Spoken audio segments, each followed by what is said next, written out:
Rising kami lahi namun na nang mamudin kavag vel sing se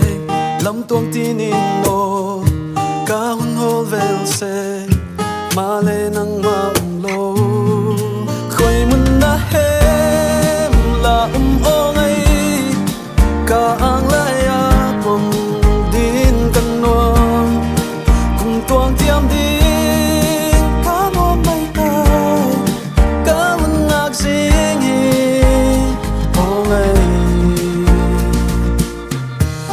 lahi namun te lung mi thahin ka thil vel jing se ke le len kan nuam o la tua len na mun zo sia a chun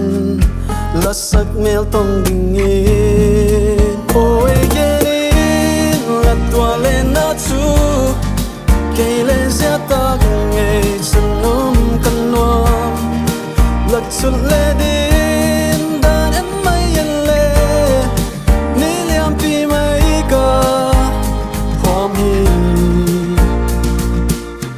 sak mel til singin kahun ngak singi o khoi mun na hem la ongay ka ang laya pom din kanwa kum tuang tiam din kanwa mai tai kahun ngak singi